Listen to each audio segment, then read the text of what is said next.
je dis ça parce que je sais que tu communiques avec Johnny. Je le sais à 1000%. Il ne faut même pas essayer de te justifier. Mais ce qui est sûr là, tu vas à Abidjan, non? Faut partir. Tu fais un bon voyage. À l'aéroport, tu vas t'attendre avec eux. Moi, je sais que tu communiques avec Johnny. Hein. Si tu veux faire jurer si tu le mets de ta mère ou Dieu, je sais. Moi, je ne sais pas. Je sais. Voilà. Tu veux rentrer dans ça, non? Tu vas à Abidjan, non? Moi, mais appuyer. Je te promets, hein, il faut regarder. Je t'ai mis dedans. Ceux qui étaient là, hein, ils vont t'attendre là-bas. Vous allez parler. Comme tu n'as pas le temps, hein, tu vas avoir le temps pour eux là-bas. Vous ne pouvez pas m'appeler pour me dire quoi que ce soit. Arrivé à Abidjan, tu lui as dit que non, c'est Johnny qui a donné ton nom. Toi, voilà, tu t'es justifié et puis c'est fini. Là, c'est bon, ils ne vont pas te tuer. Aïe. C'est attendre qu'ils sont venus. Et c'est si on tue les gens. On ne tue pas les gens. Seulement, ton gars là, il faut lui dire, le consul, tu l'envoies le vocal comme tu fais d'habitude là. Il faut lui dire, le consul est au courant, la police est informée, de Helsinki, ils sont actuellement ils ont laissé toutes ces vidéos, ils sont actuellement en train de travailler avec la police de Oulu, ils vont le convoquer bientôt, il aura des avocats, tout. En tout cas, toi ton nom est là-bas. Voilà, tu vas aller te justifier. Comme tu ne veux pas qu'on t'aide là. Moi, je me retire, pardon, ne m'appelle pas demain pour dire, ah, viens, non, faut aller, t'as pris ton billet, non, faut partir. Puis, au moins, tu es prévenu, quoi, quand arrivé là-bas, tu vas t'attendre avec eux, ils ne vont pas te tuer, ils ne vont rien te faire. C'est un pays démocrate, mais au moins, tu vas t'expliquer comment tu l'as connu, machin. Vous allez vous l'attendre là-bas. Moi, c'est pas un gars où, hein. Je sais que tu communiques avec lui. Aïe, je te connais. Et je te connais. Okay. Tu peux envoyer mes vocales à Johnny, comme je sais que tu le fais de façon. Il faut lui dire, de toute façon, là, ils vont le convoquer, ils vont convoquer sa femme, ils vont montrer à sa femme tout ce qu'il fait. Il ne faut même pas t'inquiéter. Ils vont faire ça propre, et puis moi aussi avec eux. Parce qu'il allait trop loin, quoi. Moi, la partie où il m'a tué, là, c'est quand il dit tous les musulmans vont aller à l'enfer. Moi, je ne suis pas musulman, moi, c'est là, boire whisky, mais tu ne peux pas rentrer dans les affaires de religion. Imagine-toi un arabe qui attend ça. Hein?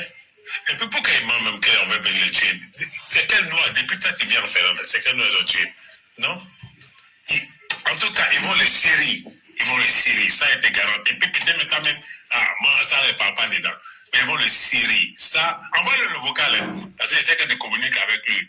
J'ai tranché ça. Si tu ne sais pas, là, moi, je te dis ça maintenant. Il ne faut pas m'appeler pour dire mon vieux. Non, faut pas. Non.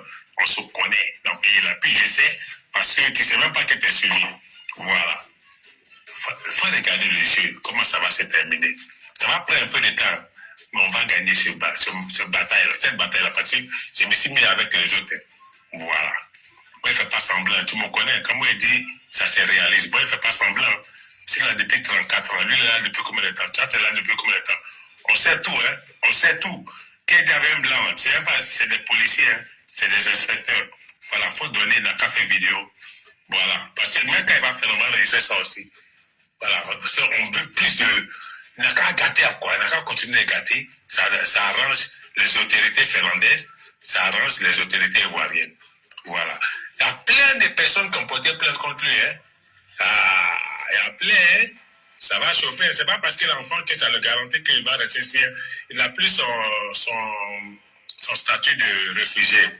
Il a juste des enfants. Donc, et puis, maintenant, la Finlande, ils peuvent le livrer aux autorités.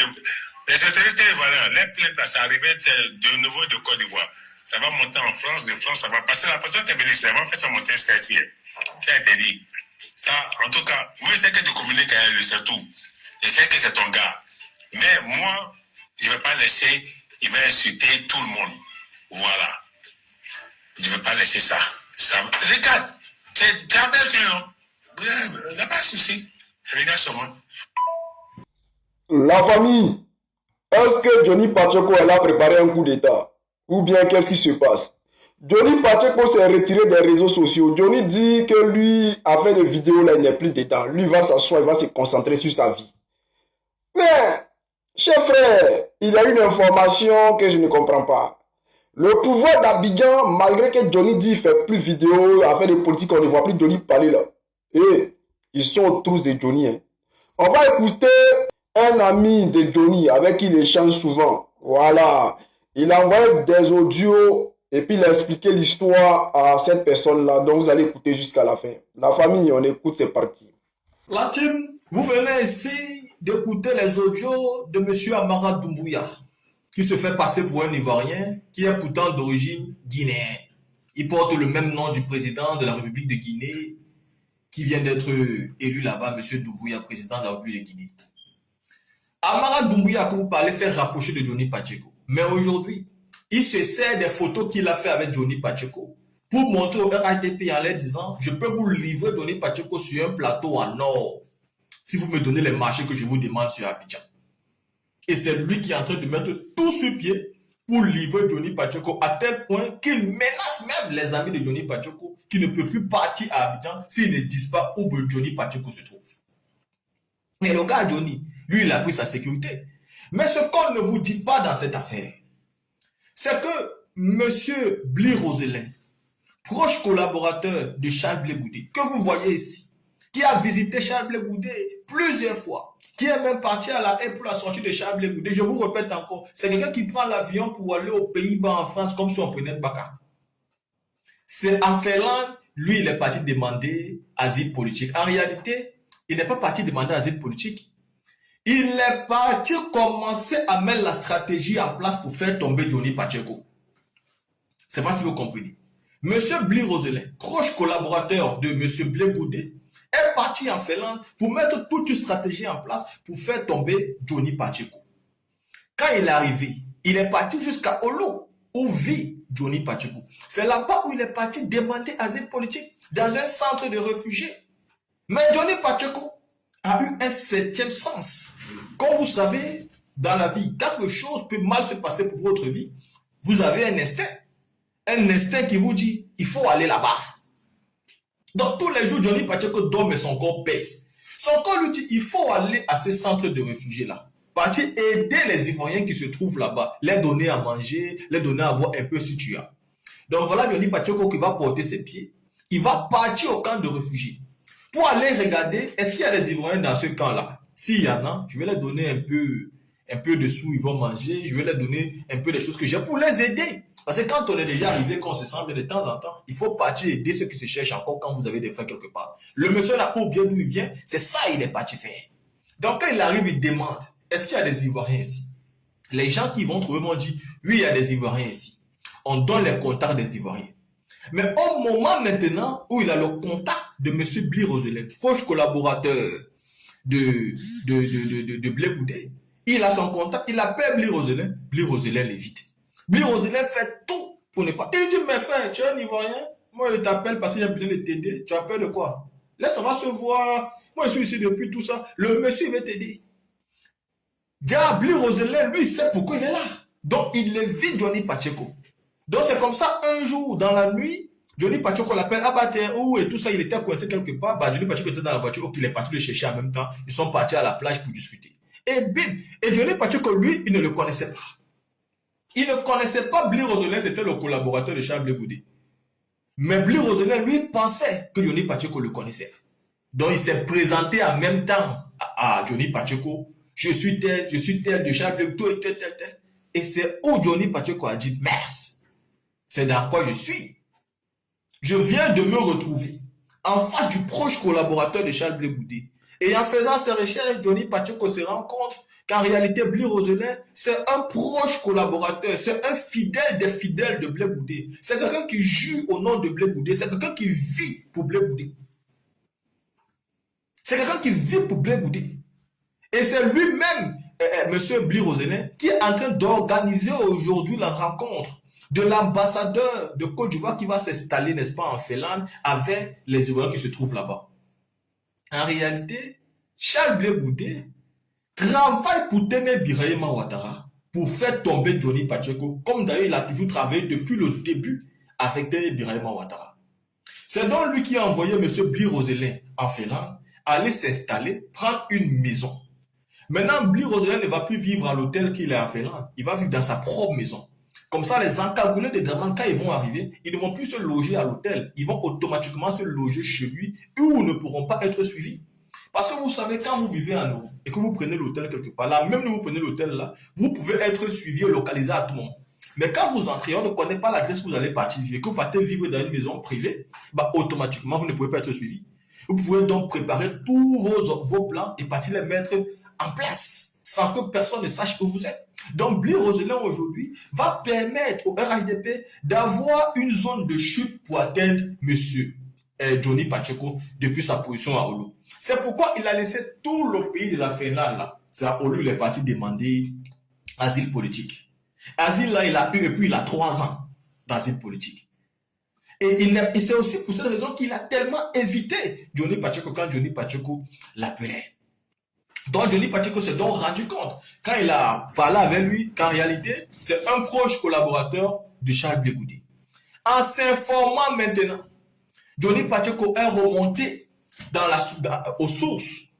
Parce que je vous parle, parce que moi j'ai appelé Johnny Pacheco pour qu'il me donne les informations par rapport à la publication de Soulé de Paris, pour savoir si c'est la vérité parce que moi quand j'ai vu la publication de Soulé de Paris, moi j'ai su tout de suite que c'était le collaborateur de Charles Blé Goudé, mais je n'ai pas compris pourquoi ça en fait là les partis demandaient asile politique. Donc Johnny Pacheco m'a donc expliqué. Vous devez savoir que depuis qu'Alassane Dramane Ouattara a commencé à attaquer Johnny Pacheco en Finlande, il n'a pas pu faire tomber Johnny. Et comme à son accoutumé, M. Alassane Dramane Ouattara est en train d'utiliser les moyens les plus forts. À l'heure où nous vous parlons, il a envoyé une livraison en Finlande de pots d'arachide pour aider la Finlande à conditionner, on vous parle d'un camion, d'un bateau, pardon. La Finlande a envoyé un bateau en Côte d'Ivoire. Ce bateau est retourné avec un bateau plein de pots d'arachide qu'ils vont conditionner pour s'en servir, pour utiliser les énergies électriques. Vu qu'ils sont dans un temps de plein froid, ils en ont besoin. Je vais d'ailleurs vous mettre ici là une vidéo d'un homme politique finlandais qui est en train de vous expliquer que lui n'est pas d'accord avec le fait qu'on aille exporter des déchets d'arachide en Côte d'Ivoire pour ramener en Finlande, alors qu'il y a d'autres manières de pouvoir gérer son énergie en Finlande. Pourquoi? Parce qu'Alassane Dramane Ouattara aujourd'hui, vous savez, quand il a besoin de quelque chose, il est capable de tout brader en Côte d'Ivoire pour atteindre son objectif. Le premier objectif, c'était de remettre une ambassade en Finlande. Et l'ambassade a été remise en Finlande. Celui qui l'a nommé, c'est un ancien rebelle, Don Vitu. C'est lui qui va gérer l'ambassade aujourd'hui. Ensuite, Blé Goudé et eux se sont mis d'accord pour envoyer Blé Roselin en Finlande, qui est parti demander l'asile politique, bien évidemment, à Oulu où se trouve Johnny Pacheco, pour organiser le guet-apens de telle enseigne que les encagoulés qui veulent la tête de Johnny Pacheco pourront maintenant loger chez lui. Et c'est tout ce qui est en train de s'organiser là, petit à petit, pour que le monsieur Johnny Pacheco prenne un fouet. Vous avez écouté les audios d'Amara Doumbouya, qui dit que monsieur Johnny Pacheco sera extradé. Parce qu'ils sont en train de mettre tout en place pendant que nous on pense que le combat est fini. Si Johnny Pacheco ne parle plus, ne fait plus de vidéos, c'est parce qu'il se sert de toutes ces vidéos aujourd'hui pour l'attaquer dans des procès. Et si je viens parler ici aujourd'hui, c'est parce que j'ai causé avec Johnny Pacheco. Et je lui ai dit, est-ce que je peux faire une vidéo dessus? Et qu'il m'a donné sa validation. Sans sa validation, je ne viendrai pas parler. Parce qu'avant, il vivait dans la cachette. Personne ne connaissait plus où il se trouve. C'est le gars de Blé Goudé qui est parti à Olula. C'est lui qui l'a informé aux gens d'Alassane Ouattara que Johnny Pacheco n'est pas quitté la Finlande, il est en Finlande ici. Donc si on parle, c'est parce que le père de Johnny Pacheco, le gars de Charles Blé Goudé, a déjà informé tout le RHDP que Johnny Pacheco, qu'on avait vu dans un pays ensoleillé, il n'est pas dans un pays ensoleillé, il est ici en Finlande, lui et moi on s'est rencontrés. Donc il n'y a plus rien à cacher. Eux tous, ils savent déjà que Morola, il est toujours en Finlande là-bas. C'est pour ça nous on parle aujourd'hui. Mais... Alors la famille, qu'est-ce qui se passe? Est-ce que Téné Brahima Ouattara veut vraiment attraper Johnny? Puisque Johnny, on peut dire qu'il a quitté la scène politique. Alors, si c'est le cas, pourquoi Téné Brahima Ouattara insiste pour vouloir arrêter Johnny Pacheco? Alors, si vous dites que vous avez déjà gagné et que vous êtes là à consommer votre 4e mandat, bah vous craignez quoi? Vous avez peur de quoi? Pourquoi traquer Johnny? Chers frères, chers Ivoiriens, à vous de juger. À vous de voir s'ils ont vraiment gagné ou si ils sont en train de lutter pour essayer de gagner. Ou s'ils ont peur que quelque chose vienne les ramasser. On est ensemble.